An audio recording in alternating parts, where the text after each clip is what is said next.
The bathroom is a room of the home that can harbor many unsafe situations for our patient. We want to assess the environment for anything dangerous.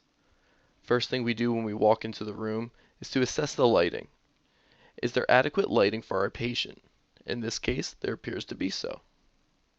We want to make sure that light switches are accessible for our patient when you enter the room. We want to avoid the patient having to walk through a dark room in order to turn on a light. In that instance, the patient could easily fall or trip when searching for a light. Speaking of which, we want to assess the room for any sort of obstacles or anything in the way that could be a tripping hazard. In this case, we see a few dirty towels on the floor.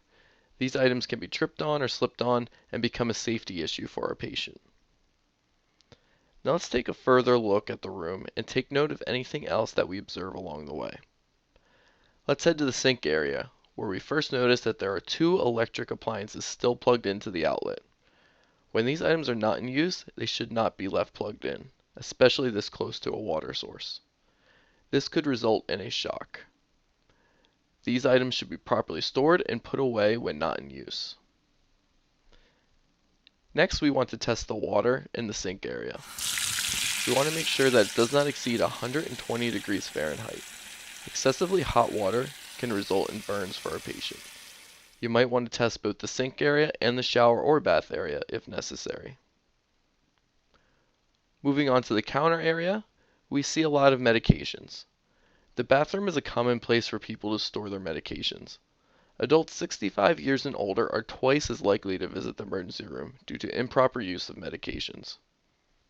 We want to make sure medications are stored properly, labeled correctly, and that they have lids that are easy to open.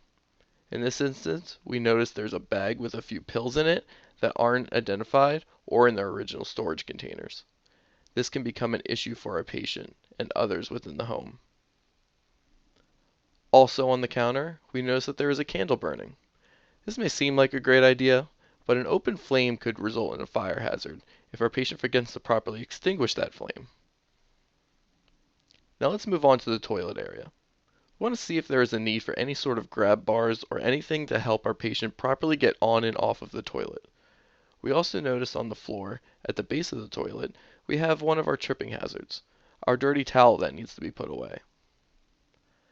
As we move to the shower area and examine the floor, we see that a shower mat is used. You want to check to see if the shower mat can easily move, bunch, or slide. If so, it could result in a tripping hazard. The backing of a shower mat should be rubber or a type of material that can be used to avoid any sort of slipping or falling. As we examine the shower area, we want to see if there is a need for any sort of grab bars or anything to help our patient get in and out of the shower. When looking at the shower floor, we want to determine if there is a possibility of a slipping and falling hazard for our patient. We want to see if there's any sort of adhesives or anything on the shower floor that can be used to help avoid our patient from an accident. Around the side of the tub and on the floor at the base of the tub, we see that there is some soapy water left. Standing water, and especially soapy water, of course, can be slipping hazard for our patient. As we circle back to the entrance of the bathroom, we notice another one of our tripping hazards. Another dirty towel that needs to be properly put away.